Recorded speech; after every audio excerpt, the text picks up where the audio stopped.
Yeah, that's when I tell my jokes, when nobody can hear them.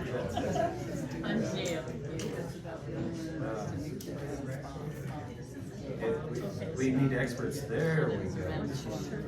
Thank you, David. Well, good afternoon. It's a pleasure to be with you. Bright and sunny day. When I was coming in, I was talking to a gentleman and he said, you know, it's so nice outside, we should do this outside. Take off our shoes and socks and throw them into a pile. And there we go. We've got a lot in the meeting today, but I will first turn it over to our Associate Executive Director. Did you know that we have an Associate Executive Director? Ryan Turner's been with us for longer than I've been with you, so I'll turn it over to Ryan. All right?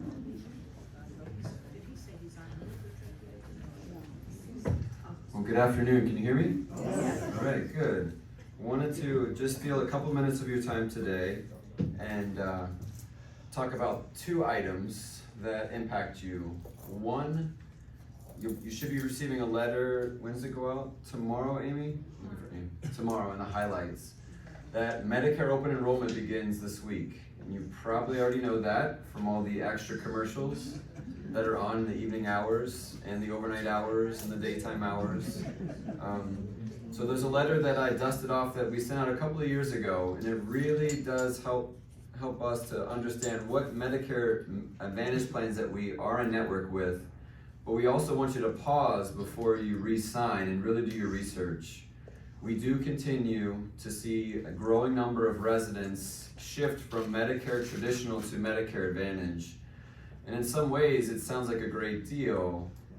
And we also see times when residents wish maybe they wouldn't have changed. When they go into the hospital, when their insurance company questions their need to stay in the hospital, when they come through a rehab area and they tell them that you have to leave after 5 days.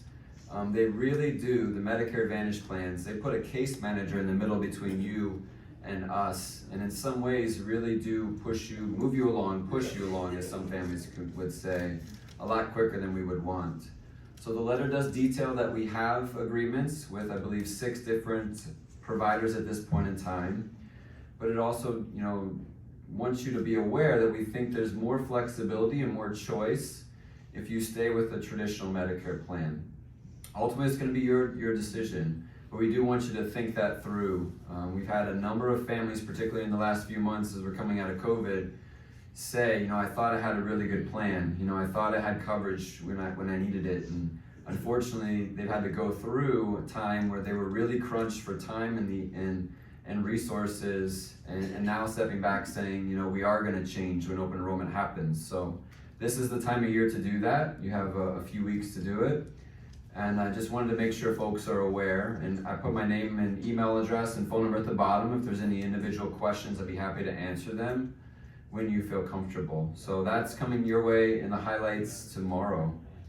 Another exciting thing I wanted to share with you is that at the next Executive Director meeting, which would be in November, I think it's November 10th? I think it's November 10th. We are going to have an open house meet and greet with the new physician that's going to be coming to the clinic.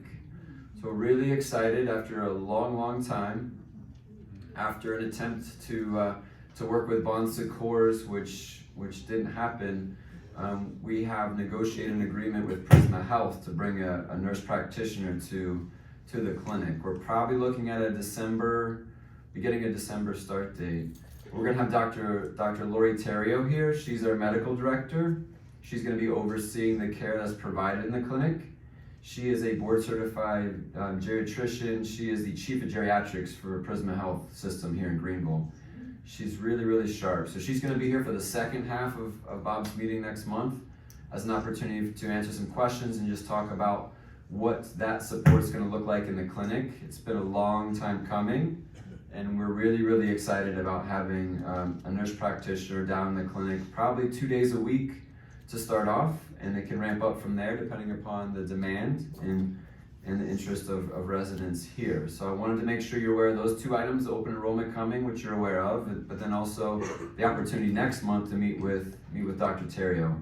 Now, she's not going to be the actual provider in the clinic, but there's a nurse practitioner that's been hired that will be the one down there, and she'll talk further about that next month. So, yes, sir. A question for you. Yes. What can the nurse practitioner do that our nurses can't? So as you're probably aware, there's been a major push in the field of healthcare to create more providers, opportunity for more providers. So by provider, I mean physician, nurse practitioner, physician assistant. And some of the requirements have changed quite a bit to where a nurse practitioner is pretty close to what a physician can provide. So they do work under the supervision of a physician, either an MD or a DO, but they can do a lot of the same things. So because of the stretch for physicians, they have definitely elevated the skills and abilities of nurse practitioners and physician assistants across the country. So they can still prescribe medications. It's just like going to the doctor's office, and you probably have already seen that out in the community in a lot of different circumstances. So we're excited to have a provider in the clinic dedicated to supporting you all, as we move forward, likely that beginning of December date. Anybody have any other questions for me before I turn it over to Bob? Yes? Do you have a recommendation as far as the insurance plans? That's a great question. Could you repeat the question? So the question is, do we have a recommendation? And as I mentioned before, we really do recommend that folks think about staying with Medicare traditional and then looking at a supplemental Medicare plan that would cover the 20% out of pocket that you have. So traditional Medicare does still exist. You can stay with the red, white, and blue traditional Medicare, and then you can choose a supplemental plan through any of those providers that can make up the difference for your out-of-pocket costs. That said, there's a lot of, I think maybe 20 to 40% of all residents in South Carolina have a Medicare Advantage plan, depending upon the state. I believe Arizona is like 80% of Medicare Advantage plans, so it does vary across the country. But we do feel strongly that traditional Medicare provides that more choice and flexibility for you. And then looking at a supplemental plan and or a Part D plan for your pharmacy to cover some of the other out-of-pocket expenses. So, yes, Cardi, you have a question? What is the difference between the Advantage plan and the old-fashioned Medicare? Well, I don't have that much time to talk about it, but so her question is, what is the difference? There's a lot of differences. You got to look by the plans. Some plans offer 0 copays for your medications each month, which sounds great, but we all know nothing is for free. There's going to be other ways that they cut back on your benefits. So some offer some dental coverage, some offer some in-home care support. It continues to change and evolve. There are certain standards that Medicare says you have to provide, and then there's some flexibility. The concern we have is when a case manager is involved, sitting at a desk, looking over paperwork, doesn't know you as a person, is making a decision, that's moving you quicker through our system than we would want. And we do see that significantly, impact, what the family is planning for and what you would like to do, that we want you to pause and do your research and really think that through. Okay? All right, I'll hand it over to Bob. Thank you for your time, and again, I'll be available. I think folks know how to reach me if you want to talk about this, so thank you. Thank you.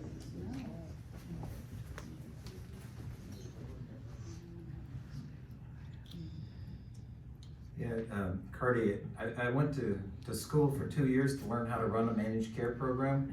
So if you've got 2 extra years, yeah, there's a lot of detail. But thank you, Ryan. That was very good.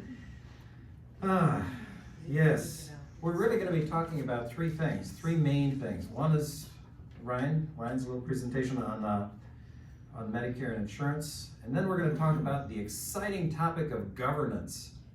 Oh, yeah, that sounds like fun. Hope you took your notes. And then we're going to talk about money a little bit. Oh boy, yeah. All right, you knew that was going to come.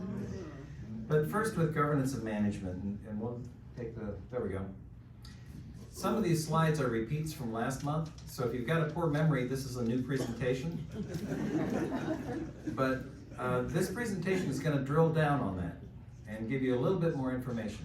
But overall, in terms of governance, Rolling Green Village is a not-for-profit organization. It is wholly owned by itself for the benefit of the people who use it.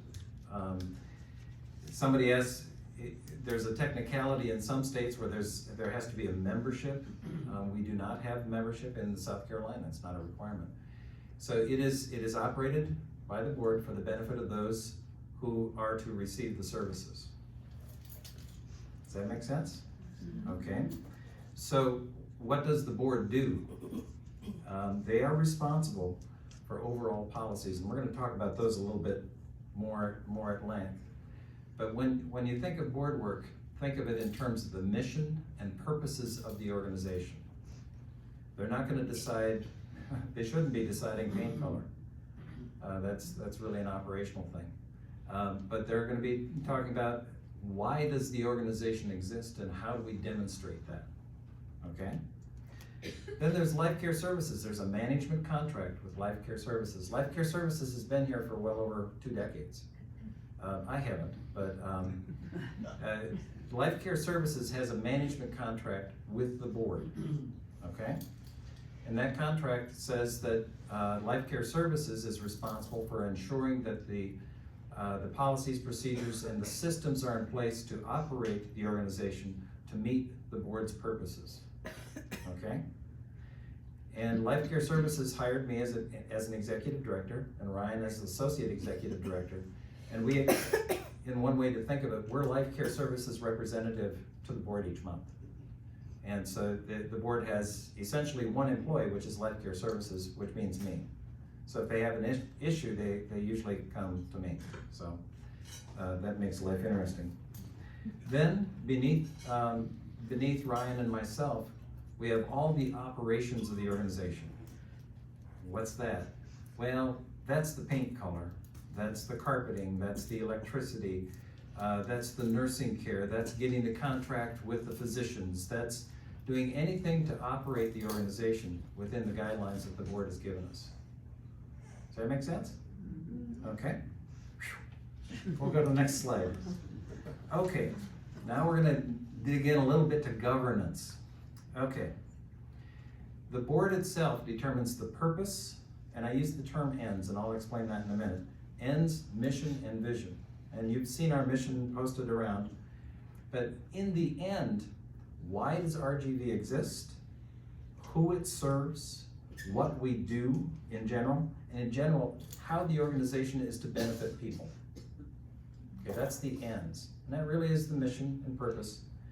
And then the board has 2 primary tools that they use to make that happen. One is their policy, and the other is the management agreement to make that policy day to day, okay? So what is that board policy? Okay, we have the policies themselves are broad statements. They're very broad statements. And the kinds of things that they put in policy, the board decides the ends and purposes of the organization, which they have done, and that's the mission that we've all agreed to. They say there are certain things that management cannot do. Those are called the limitations. And then there's the board manages it itself. It's a self-perpetuating board. The board has 1 employee. Technically it's LCS, but functionally that's me, and in my absence it's Ryan. And Ryan and I work very, very closely together. You see him less, but you have no idea how excellent he is. He's really good at this work. Then the board policies expect management to meet the board's ends within the management limitations through the agreement. Wow, that's a mouthful. So, the board sets policies out in place, and they say, this is the purpose, and we're going to meet that purpose. And those board members may not have the expertise individually to do this, because this is a very complicated field that we're in, and it may not seem that way, but it really is. And so what they do is they hire somebody who's got the capacity to provide those services, and that's LCS and Ryan and myself. So they expect us to do what the organization is supposed to accomplish, right? But they're also telling us what we can't do. What's the old phrase? I don't dance, smoke, or chew, and don't do that with those who do. I don't know, something like that. That's kind of what the limitations are. All right. So we've talked about purpose. What are those ends? What is the purpose of the organization? Okay. Consistent with the mission and vision of Rolling Green Village, this is the board policy. The residents are well cared for and live in an environment that provides the following: an enhanced and enriched quality of life, a feeling of safety and security, an appropriate level of independence. So one of my jobs is to help you stay independent. How do I do that? Well, that's why we have a cast of thousands here. We're responsible. They want us to ensure the organization is meeting all aspects of wellness, including physical, emotional, and spiritual wellness. They want us to ensure the protection of the financial stability of Rolling Green Village. And they want to have a place where a growing number of seniors are served. And that's because if we're doing all this so well, more people ought to be served. And again, it's a mission-based organization, so we should be serving more people as we have the opportunity. And that's one of the reasons we did the recent expansion. Okay, does that make any questions about the ends? Please. Not about the ends. Who serves on the board? Who serves on the board? The board is selected from community members, and they have a specific set of rules. Well, not rules, of skills. Thank you. I heard skill sets. Yes, skill sets that they're looking for in order to help ensure that we're meeting the ends. And so it is people who are normally coming from the community. This community? Greenville community. Okay. Are they elected? They are elected. Yeah, there's 4-year terms, and they're allowed 2 4-year terms consecutive. Valerie, the board chair, I think is going to be meeting with you sometime in the next few months, and we're working on setting that up so you have an opportunity to talk with her a little bit. But Rose, please. Do you answer to the board, or the board answers to you? Who reports to whom? I answer to the board. How is, the chain of command? So you saw the top thing, the board? LCS and Rolling Green and me, we report to the board. Oh, okay, that's what I'm. And I also have a boss at LCS. But that's another story. But that's how we make sure that we get the support that we need. Please. You said they are selected. Who does the selecting? The board itself. They review them and they interview them. Normally I'll get a chance to talk with them as well. And it's a very thorough and careful process. And right now there are 9 board members. Please. How do you know you've provided an enriched? What's that one? Enriched environment. That's. Yeah, you measure something? Or? Do we measure something? Yes. We measure a lot of things. But each of these ends,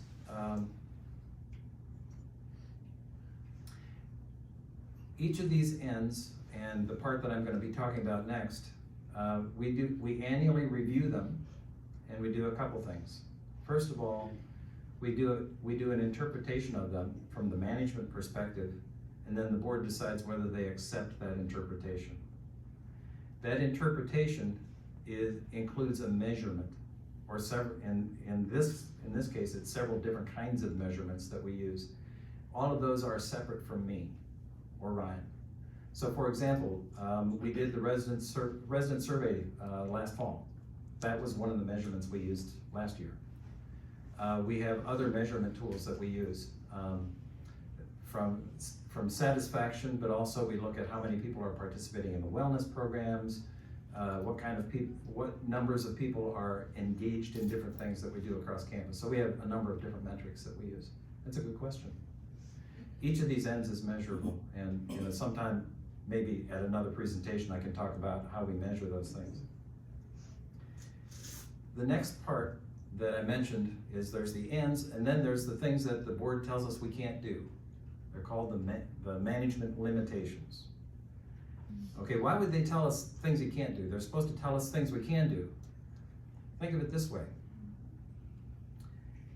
If you're advising one of your kids into what they can do for a future job or career, do you tell them exactly what they should do?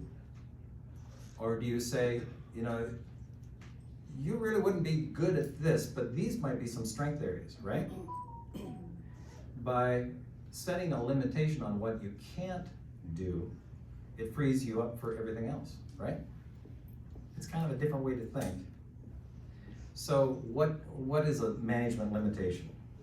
Okay, the board governs us, and then we are prohibited from doing things like this.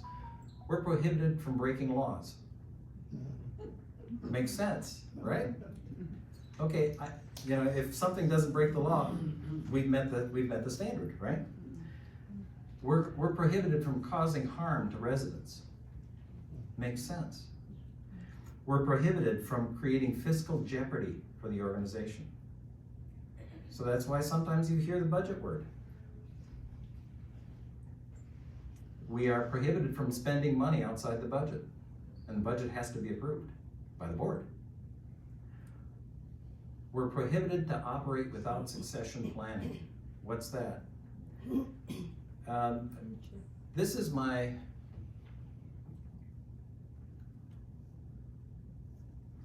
I'm learning how to add. 13th year since I broke my neck. And I was in a similar position to this.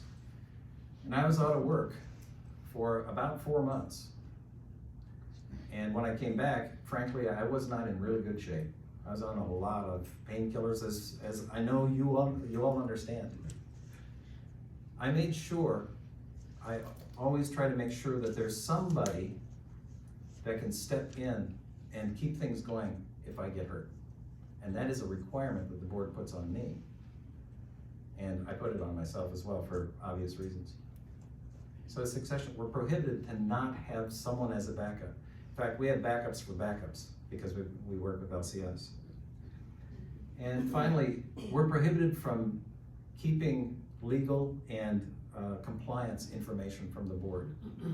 So if there's a legal issue, we have to tell the board. No ifs, ands, or buts. So those are the general policies now. So fiscal jeopardy, we actually have 13 other detailed steps underneath that. So all of these have steps. And to your point, metrics, we have to have a budget every year. We have to have capital approved each year. We have to report our financial performance to the board in detail every month. Those kinds of things are within that. And the metrics are things like, did we do that? And so actually the financial people have to sign off that I ensured that it happened. So I don't say it happened. They have to say that I did it. My staff has to say that. So that's kind of interesting. So we have the ends, the purpose of the organization, and then the things we can't do. That means if we can explore and find things that will benefit our residents, create more opportunities for residents for life enrichment or for health or wellness, we can do it. Okay? Hence, we're getting a nurse practitioner in the clinic. Well, we're excited about that. And so it's some of those things. Now, why wouldn't you just hire some guy, to run the place? Why did the board do a management contract? And Rolling Green has enjoyed a management contract, good relationship with LCS for probably 24 years, 23 years, something like that. This field is heavily regulated, and we've said that multiple times before. And we have multiple federal, state, and local agencies that have laws, rules, and regulations for us that affect every day of what we do. For example, we have licensing standards from the state for our 5 businesses. What 5 businesses are those? To operate this whole thing as one, we have to have a license for it. And we have to renew that license annually. And all of these, we have to have a license for the nursing home. We have to have one for the assisted living. We have a license for home care, and we have home health license. And we have driver's licenses, of course. But we have a lot of other licenses. Ryan and I are both licensed. We're duly licensed for multiple levels of care and services as nursing home administrators and for assisted living. We have nurses with licenses, and we have our individual licenses. But we also have licenses. We have 2 different licenses for food and beverage. We have a boiler license, and so we have a ton of licenses. And so what we're doing is we're running very complicated simultaneous organizations within one set of walls. And that's why a management company is very helpful, because they have systems, policies, procedures, and the stuff to bring around an organization to say, are you looking at these things? How are you doing this, and this? And we evaluate every area of our campus at least once every 18 months to ensure that that's all happening. And it goes from risk management to nursing to information technology, because of the legal things involved there. LCS provides a very sophisticated system and set of systems to do that. And then with the succession planning and those kinds of things, it's a reason why the board has chosen that. I've worked in a number of standalone organizations in this role, reporting solely to the board. And somebody asked me, well, what's the difference between Rolling Green and another one? And place without life care services. And I said it very much like this. The last organization I was in, I was invited to come in and keep the organization alive for 6 months. I got there, we had 3 days of cash. Now those of you in business know, that means you can only operate for 3 days if anything goes wrong, if you're lucky. And I was there for 13 months. The difference between that and Rolling Green, same life cycle. The difference was the one organization had supportive professionals who are really in the field. There are other management companies too, by the way. If it seems like I drink the Kool-Aid for LCS, I do, because I've worked for other management organizations. I see what they provide and what they don't, in my opinion. Our management agreement with Life Care Services has about 140 organizations similar to ours. 50 of them are not-for-profit like ours, so it's a very important book of business that LCS does. They have a 50-year history with over 20 years here. We have a 5-year management agreement, so that gets renewed every 5 years. We've got a couple more years on management agreement here. They have highly sophisticated integrated systems, standards, and operational policies. So they really help us a lot. And their role is to enhance services for you and to protect residents and staff. In the management agreement, the board has given Life Care Services the responsibility of operating Rolling Green Village underneath their policies to meet their ends and to stay in the guidelines. And then, of course, meeting those ends, we're serving more people. Life Care Services hired me. They hired Ryan. Then with the acceptance and the approval of the board. And then the board requires me to annually give them a report it's about a 30-page report every year with a series of metrics on how I have stayed, how we have met the ends and how we've stayed within the lines. And if there's areas that I haven't stayed in the lines, I have to confess them. So I do. Because I know people are going to tell me, because it's all measured by a separate thing. I thought I'd give you a visual, because I know this is such an exciting topic, right? Yeah. Oh man, here we go. Let's see how this comes up. We'll take the first one. All right, we have the shore. The shore of what? In between the lines is a river, okay? All right, and we have a ship, the good ship, Rolling Green. Yeah, someone suggested I put on a curly wig, but no.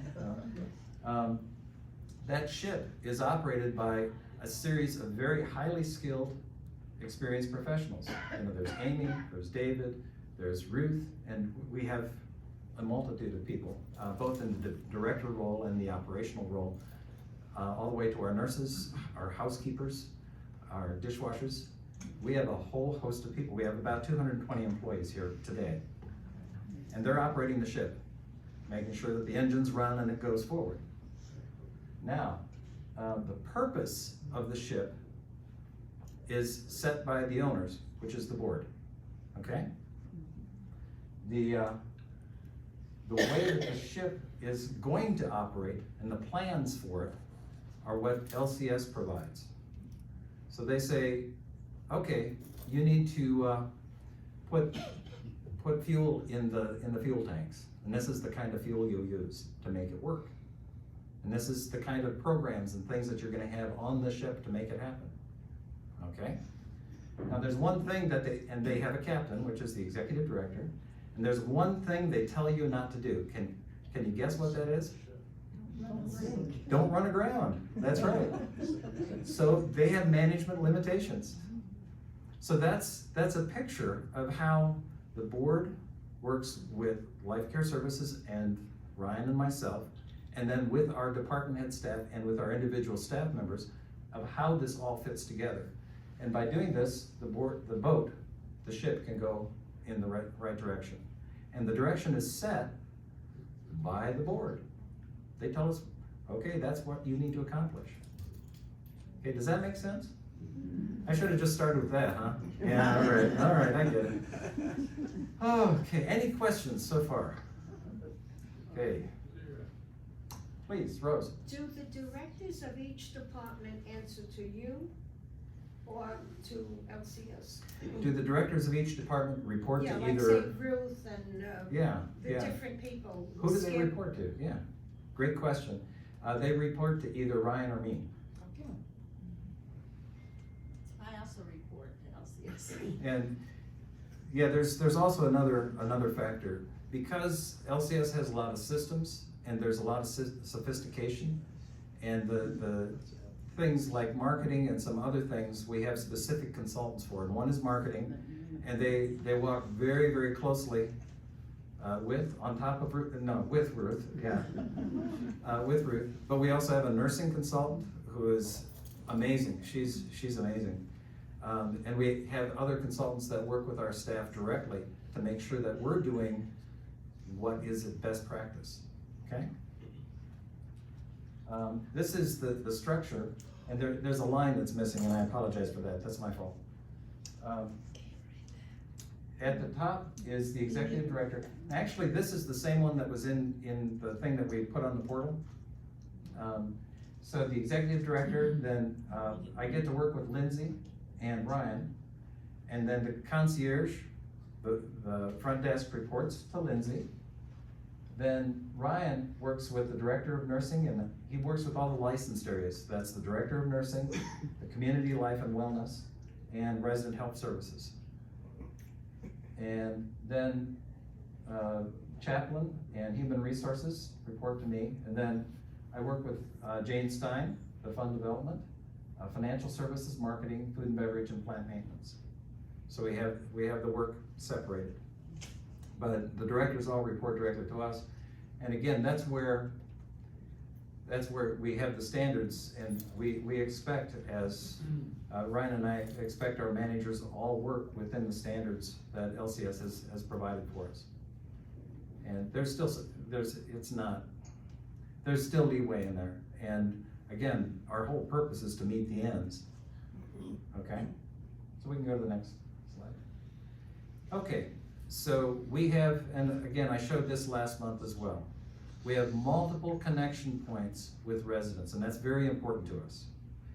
And you know, last time I had the resident handbook on the bottom. Actually, that's a really important area. So we have the handbook, the highlights, the touchdown portal, these meetings, fireside chats, One Call Now, TV channel, Village Voice, and so on. Spiritual services, and then we have resident affinity groups. So like, if there's a golf group or a gardening group or something like that. So we have a lot of different groups that we work with. Then we have advisory committees, that work primarily with the resident association, engagement, financial advisory, food, plant and maintenance, and then the apartment care coordinator. And we meet with the HOA presidents, because we have 5 HOAs here. We have resident and family councils in the healthcare center. And then we have, multiple meetings with individuals or small groups of residents. So there's lots of connections that we have and use. And one thing that I've learned, and Bob mentioned it in Resident Association, I'm gonna mention it too. We have a lot of ways to communicate, and I often hear people say, well, I didn't know. Some of that is, it's hard to remember stuff. I get that, because there's a lot going on here. But that's why we have multiple ways to communicate, and we try to use multiple ways. Communication is very difficult, but it also means that as the recipient of the information, you probably want to look at that at least. And that's the only way we can communicate sometimes, is back and forth, people listening and hearing. So we can go to the next one. Okay. We're moving to section 3. So the first was Ryan, the second was your primer on board policy. Wasn't that exciting? Yeah. They have books on this stuff, and they put me to sleep. But I wanted to provide some factoids for this coming year. We are going to be serving over 700 residents daily. Wow. I grew up in a town of 366. Yeah, so it was a town where everybody lived on the edge of town. It was pretty cool. We plan to serve over 224,000 meals next year. We plan to clean resident rooms, apartments, cottages, patio homes, and licensed areas over 25,000 times next year. Now, each apartment doesn't get cleaned 25,000 times. Okay. In our healthcare licensed areas, we will provide over 200,000 medications. We distribute the highlights 52 times. Maybe we miss a week in there or so. Village Voice 3 times. The resident portal and the kiosks are maintained daily. We hold over 80 different meetings with director level staff and residents in a year. And that's meeting advisory committees and so on. We experience hundreds of programs, experiences, and spiritual services every year. Hundreds. If you think about it, you look at that calendar, it's huge. And there's more than any one person can do, and that's the point. We're giving you the opportunity to choose to do what you want the most. And then our staff plans to work 457,595 hours. That's worked hours. That doesn't include vacations or PTO or holidays. Whoa. We have some planned projects in addition to all the regular stuff. We have, let's see, I knew I saw Skip here somewhere. There he is. Yeah, he's hiding in the corner. We normally have over 1,000 maintenance requests a month, right? Yeah. Over 1,000. And so we've got some planned projects in addition to the normal maintenance of we do preventive maintenance, and the idea is by preventing issues from happening, stuff lasts longer and it returns better dollars for you. But some things, I'm excited. We're hoping to have that dog park open yet this year. And we've been working with a committee, and we had to figure out how it was all gonna come together, but it's coming together fast. And I'm excited. Right now there is not a dog underneath the pile of stone, but there are dogs soon. We are gonna be beginning the replacement of fire panels in the A through E buildings. The fire panels are 35 years old, and it's time. The elevators are just as old in A through E, and so there's some preventive maintenance that's gonna have to be done over the next 3 to 4 to 5 years on those elevators. And so it's another major project. We have certain affinity projects that'll be worked with Jane Stein and donors, and we're hoping for shuffleboard and bocce ball. We have some other things too, and I'm really excited about some of them. We'll talk about them later. In our budget, our plan is to get a trolley. And we're not exactly sure what that looks like, but we're planning on a trolley. Now that will not happen January 1st, because we have to get it first. We've heard the request for some additional transportation, so just around campus. To go around, just around here, or? Just around our campus, yeah. And it clearly won't be one of those big green ones that they have at the baseball field. It'll be, and it won't be a minivan either, but maybe something different. But we'll have something, and we want to begin introducing. So stay tuned for all of these. There's more to tell. These will not be done January 1st. Okay, we have to schedule them as we can throughout the day or throughout the year. We have some projections for 2023. 58% of our annual budget goes for staff, for their wages and benefits, 58%. What we've seen year over year is we're seeing a 14.3% increase in staff wages overall. That doesn't mean everybody gets 14.3, but it's an average when we compare the budget for this year and the budget for next year. As much as that's really, really good, we all know who's paying for that, right? Mm-hmm. Okay. The wage increase was more than we budgeted for 2022, and that's part of the reason for the 14.3%. We're finding more staff, and we've increased wages in order to make that happen. And we've increased, some of the positions we've increased 2 and 3 times. Have we done anybody 4 times? I think 3 is the most we've done. Our utility costs are expected to go 11.5%. Food costs, we expect at 16.4% increase, budget over budget. We're working hard. We're not ready to announce. But we're working very hard to be as close as we can get to the Social Security increase. Did anybody know what that is? 8.7% announced this morning. 8.7. So that'll help.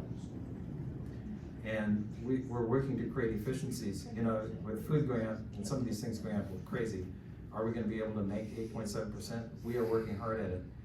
We're going to be meeting with the Resident Financial Committee another week, and we want to get some advice on that. But we're working hard to keep these costs down because we know where they're coming from. And so we're awaiting the final budget reviews at this time, so I can't announce until we got final. Organization I mentioned last month, most organizations are around South Carolina that I'm familiar with, and those in LCS. We met with a number of LCS administrators and executives a few weeks back. Most people are going up between 8 and 10%. And we've been talking about that. I wouldn't be surprised if we're somewhere in there. And we're trying to keep it down as low as we can, okay? That was fun, wasn't it? Yeah. Can I ask something? Please. Is there any way that we can get another bus? Is there any way we can get another bus? Yeah, we need to get the driver too. What kind of bus are you speaking I'm of? talking about, well, we got a bus now, the biggest one is 18 passengers. We added all those people.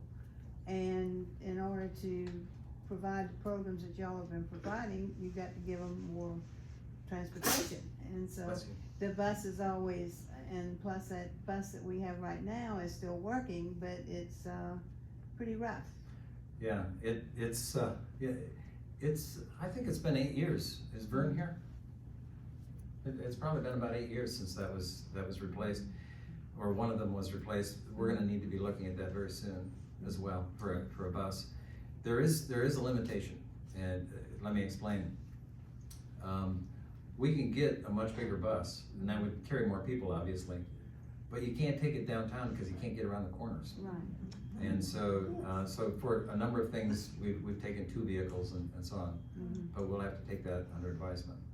It's good, good. Please. When you're talking about the bus, right now, there's only a spot for one handicapped person if they require the wheelchair. So we have several that would like to go on these things, and first one is gonna Yeah. go. Yeah, the bus only has one spot for a wheelchair on it, which means if there's more than one, they gotta go in somebody's lap. But they can and- take two. Yeah, we But can it's take not. two. Yeah, I think, yeah, we can take two. And we have a couple different vehicles, but yes, there are some limitations. And here's the other side of the limitation. When you put in a wheelchair spot, which we wanna do, you're gonna take out probably 4 seats. So what's the right number? It's hard to get the right number. But we have more than one vehicle that can carry folks on wheelchairs. I'm looking at Amy and, The big bus, can take wheelchairs, the small one cannot, but I think we talked about in budget, maybe for next year, adding a lift to that small bus. yeah, we're looking at adding a lift in the small bus, which will help, but I don't have an immediate answer for that. But we're aware that there's needs. And we do have the small minivan, right? Yeah, that can carry one person. Other questions? Don't be discouraged. I think, yeah, enough said. Something I'd like to do is begin talking about the scam of the month. I just talked about budget, I didn't think of that. Talk about budget and then scam of the month, yeah. I didn't plan it, but. This, I do like to talk about scams just to let people know, and this particular scam was sent to one of our patio home folks, and I'm sure patio homes and everybody gets this kind of letter, and it says, immediate action required. Your contract for, in this case, it was for property home warranty. Your property home warranty needs to be renewed. Well, at the very, very bottom, I don't show it on this slide, it says, some customers may not have a home warranty. And the print is so small that even when I take my glasses, I can't see it. And that's pretty small. And so, when the letters that you get, they'll say immediate action, that should be your first clue, right? Right. Okay, why is immediate action? And something is running out. Well, look in your files and just make sure. Some things do run out, and some things you do need to respond to, but this, and you need a left-handed Winkle fire for your water heater. Who needs? If you need one, you need it's right-handed. So.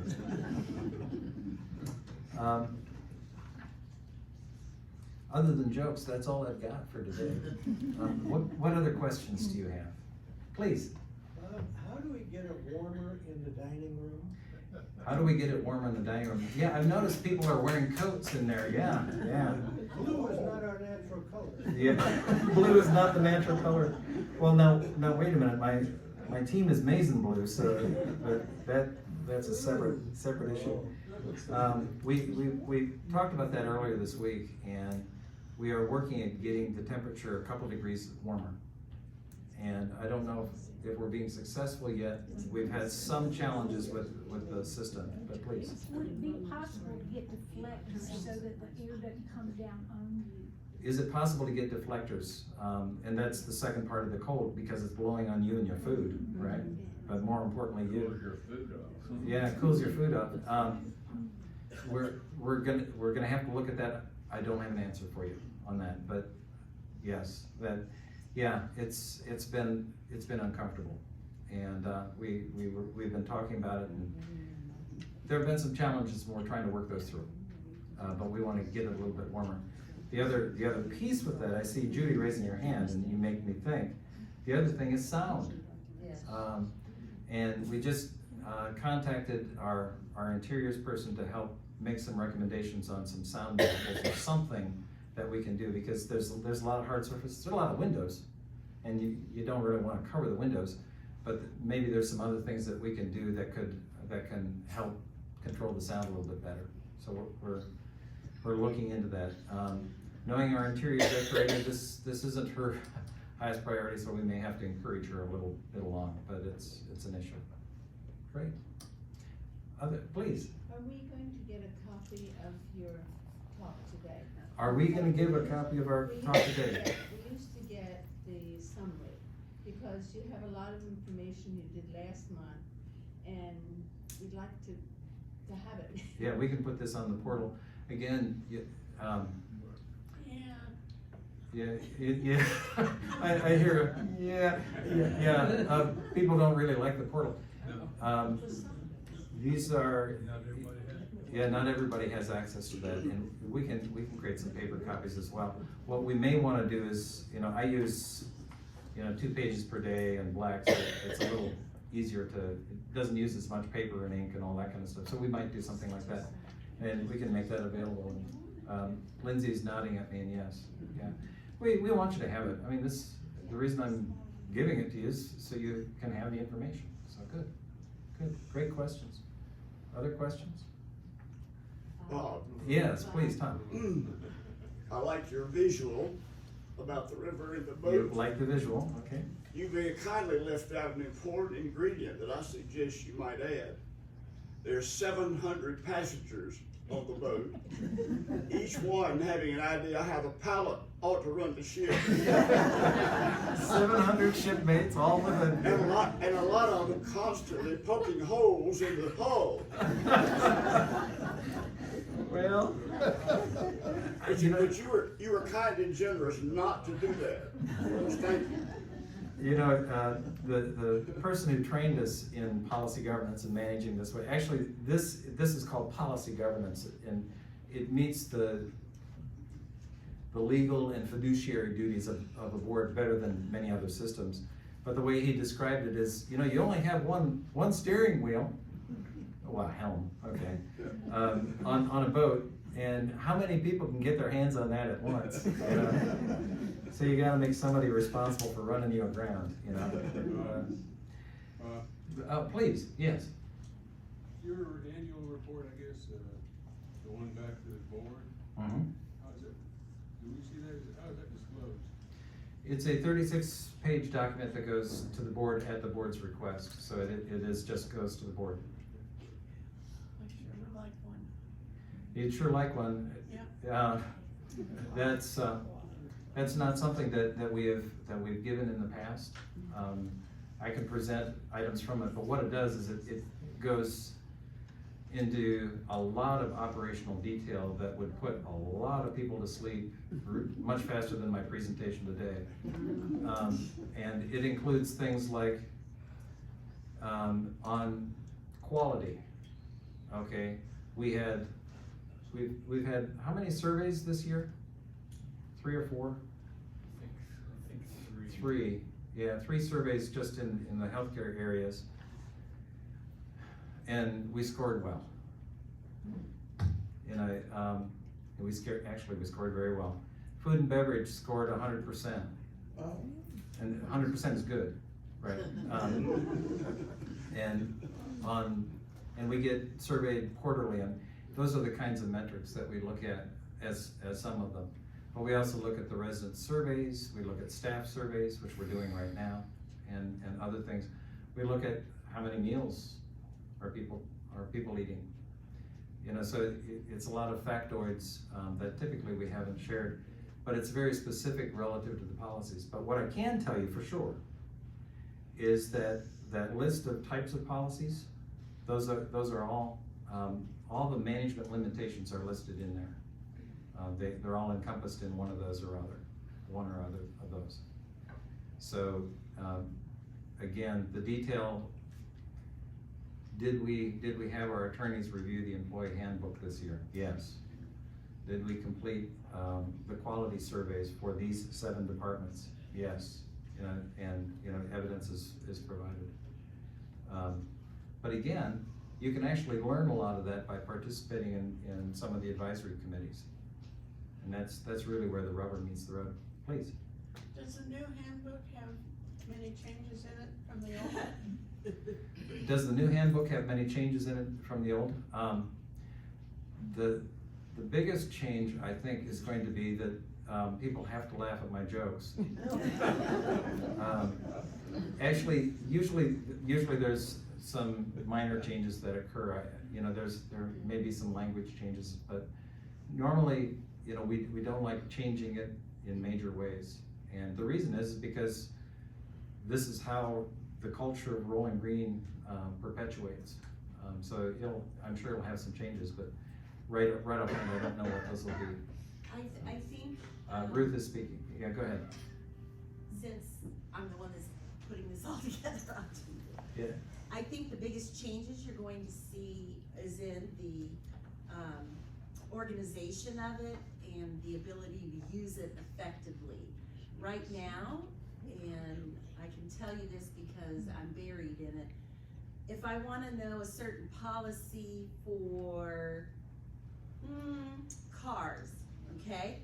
There's actually 8 places in that handbook that I have to go to look at the policies for the cars. But the handbook doesn't tell you to go to those 8 places. You have to just keep digging and hunting and so forth. So as far as changes, meaning are we going to make it more user-friendly? Absolutely. And that's why it's taken me a year to work on it. But as far as if there's policy changes, that comes from Bob. Yeah. And I just say, yes, sir. Well, okay, I don't say yes, sir. Okay, truth be told, yeah. What does she really say? Yeah, what does she really say? Yeah, Ruth makes a good point. We've been talking about this for a while. The handbook has a lot of information, but it's not as user-friendly as any of us would like. And so Ruth has really been working hard at reorganizing and simplifying it. And she knows the handbook as well as anybody. And so she handles that. And in terms of policies, I really don't see, I'm not aware of any major policies or even minor policies right now, top of mind that are gonna really change significantly. Are there some that you'd like to see changed? No? Okay. I think we're changing a policy about Bob and his jokes. Yeah, the policy on my jokes is changing, Well, speaking of that, there was a woman interviewing a lawyer who wanted a financial position in an organization, and she said, "So, are you an honest lawyer?" He said, "Oh, absolutely." She said, "Well, give me an example." He said, "Well, I borrowed $15,000 from my dad for my education, and I paid him every cent back after my first case." "Really? What was that first case?" "He sued me."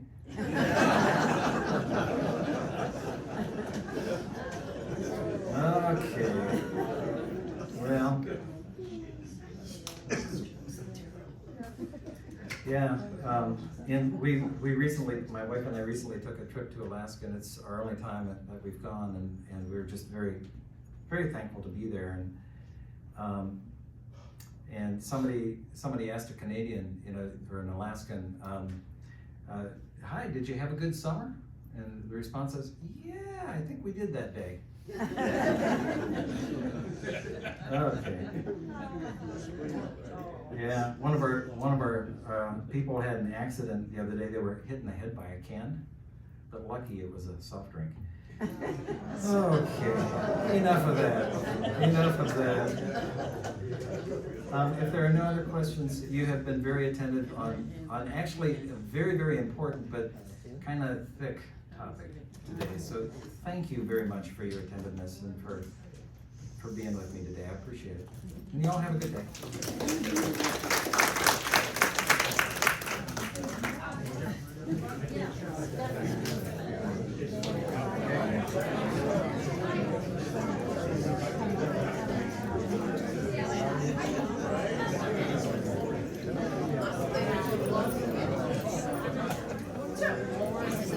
I was gonna. We'll move the camera.